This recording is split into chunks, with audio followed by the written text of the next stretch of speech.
शरद पवारांची राष्ट्रवादी एनडीए सोबत जाण्याच्या चर्चा। शरद पवारांच्या राष्ट्रवादीचे वरिष्ठ नेते जयंत पाटलांनी घेतली मुख्यमंत्र्यांची भेट। रात्री उशिरा वर्षावर तटकरे, पटेल आणि फडणवीसांसोबत जवळपास तासभर बैठक।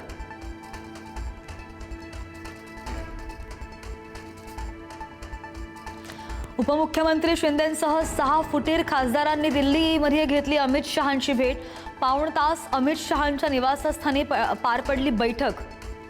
बैठकीमध्ये खासदारांच्या मतदारसंघातील कामांवर चर्चा।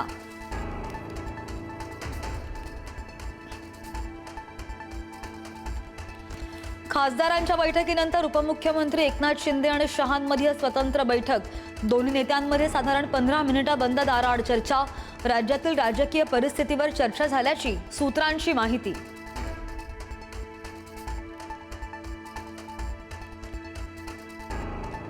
उद्धव ठाकरेंनी आज नाशिकमधील 15 नगरसेवकांना मातोश्रीवर बोलावलं। ऑपरेशन टायगरच्या पार्श्वभूमीवर उद्धव ठाकरे साधणार संवाद। डॅमेज कंट्रोलसाठी उद्धव ठाकरे स्वतः मैदानात।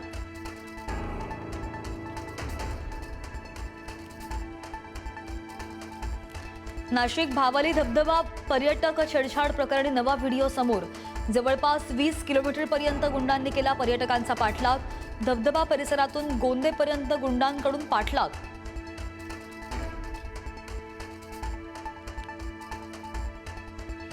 संभाजीनगरमध्ये विद्यार्थ्यांना शाळेत नेणाऱ्या मद्यधुंद रिक्षाचालकाचा व्हिडिओ व्हायरल।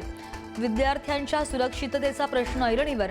संबंधित रिक्षाचालकावर कारवाई करण्याची नागरिकांकडून मागणी होती।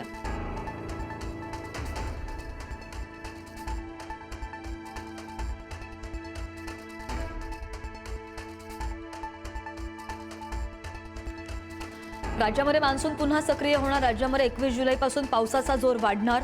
17 जुलैपासून कोकण आणि घाटमाथ्यावर पाऊस बरसणार।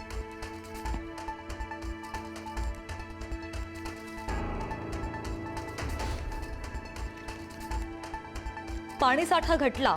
मुंबईकरांची चिंता पुन्हा वाढली। 7 तलावांमधील पाणीसाठ्यामध्ये मोठी घट। तलाव क्षेत्रामध्ये समाधानकारक पाऊस न झाल्यास पाणी कपात कायम राहण्याची शक्यता।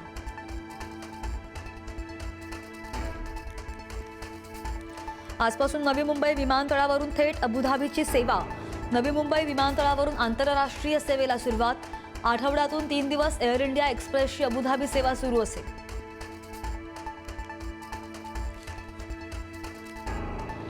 नाशिकच्या तपोवनामधील वृक्षतोडी प्रकरणी मुंबई उच्च न्यायालयात आज सुनावणी।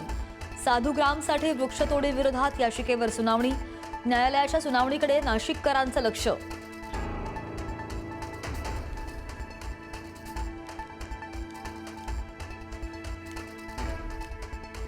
उद्यापासून 3 ऑगस्ट पर्यंत 24 तास विठ्ठल दर्शन सुरू। 24 तास मुखदर्शन तर 22 तास 15 मिनिटं पदस्पर्श दर्शन सुरू असेल। आजपासून VIP दर्शन पासेस आणि सवलत व्यवस्था बंद आहे।